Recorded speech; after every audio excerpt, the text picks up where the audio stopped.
No livro de Atos dos Apóstolos, no capítulo 15, no versículo 27 e 28, nós temos uma passagem que revela a participação, a direção, a revelação do Espírito Santo e a igreja.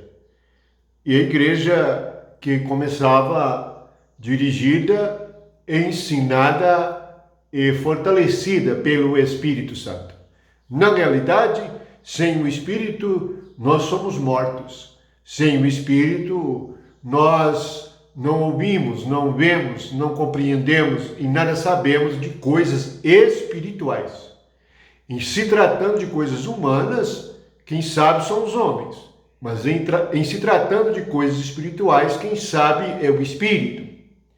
E diz assim: enviamos, portanto, Judas e Silas, os quais pessoalmente vos dirão também estas coisas, pois pareceu bem ao Espírito Santo e a nós não vos impor maior encargo além destas coisas essenciais. Veja que no versículo 28, o Espírito Santo vem primeiro. E nós, que se refere aos discípulos ou aos membros da igreja, vem depois. Isto aqui revela Jesus como cabeça da igreja e nós como corpo. Pareceu bem ao Espírito Santo primeiro. Ele tem que ter a primazia. Ele é o princípio de todas as coisas, não nós. Se alguma coisa espiritual se origina na pessoa humana, não é espiritual, é natural, é carnal, é terreno. Jesus diz que aquele que vem de cima é de cima, o que vem da terra é terreno. Os que estão e são terrenos só podem falar de coisas terrenas, mas o Espírito Santo pode falar de coisas espirituais, de coisas celestiais. Como igreja significa aqueles que saíram da condição terrena, natural e carnal para uma condição espiritual, nós temos primeiro o Espírito. Em tudo que você fizer, em tudo que você estiver fazendo, o Espírito te revelará a condição. O Espírito te dará a visão. E, se necessário, Deus mesmo vai intervir. Vocês lembram de Balaão? Há uma intervenção de Deus muito forte no seu caminho. Vocês lembram de Saulo? Houve a intervenção de Jesus Cristo de maneira maravilhosa no caminho de Damasco. E assim, nós temos a intervenção do Espírito em tudo. Jesus nasce gerado pelo Espírito Santo.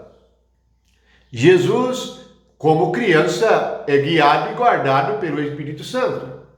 Lembra da revelação que o Espírito deu aos seus pais na época da perseguição às crianças em Jerusalém. Portanto, o Espírito é aquele que ensina a verdade. O que é a verdade? É o próprio Espírito. Conhecer o Espírito é conhecer a Deus. E este que está conosco é muito maior do que este que está no mundo. O que está no mundo é terreno, animal, diabólico. Mas o que está nos céus é o Espírito Santo.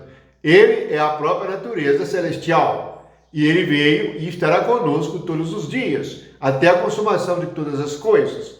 Não nos deixará e não nos desamparará. Portanto, repare, examine, ouça.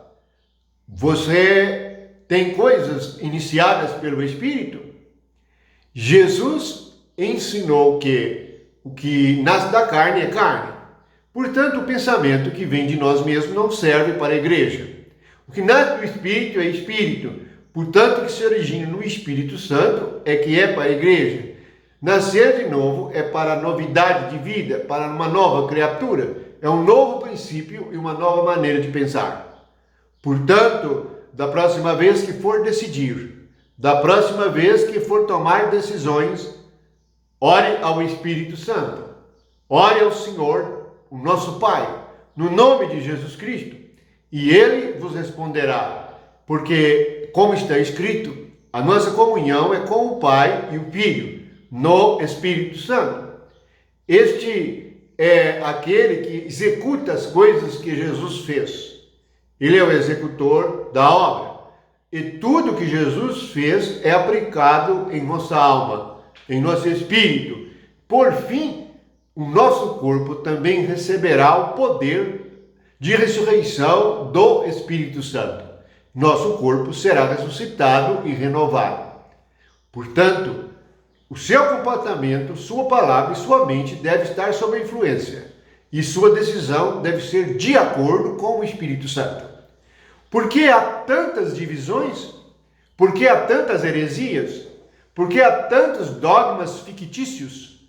Por que há tantas invenções religiosas? Por que há tantos deuses falsos?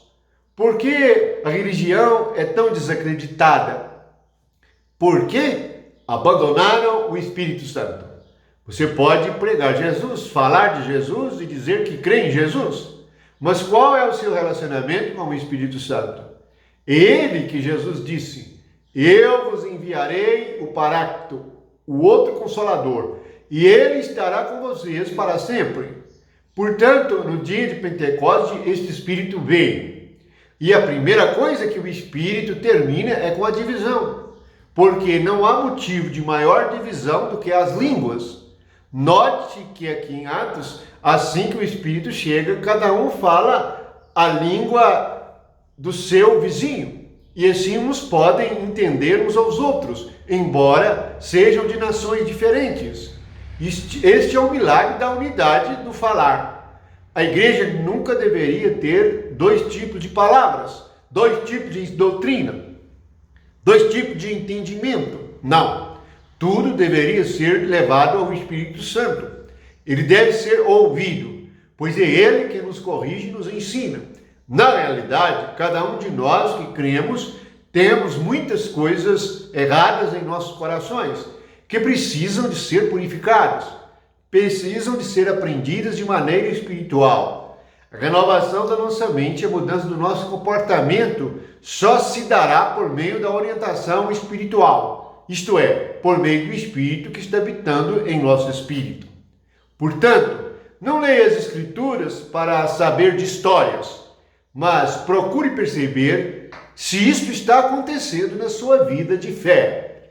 É assim o desejo do único Deus verdadeiro, Pai de nosso Senhor Jesus Cristo, que todos os que creem e que são a igreja dele estejam encabeçados pelo Espírito. Parece bem a ele e a nós. Nós estaremos sempre em segundo lugar e o Espírito sempre estará em primeiro lugar. Esta é a ordenança de Deus para que estejamos no reino do céu e sejamos guiados pelo Espírito. Fiquem na graça e na paz de nosso Senhor Jesus Cristo. Amém.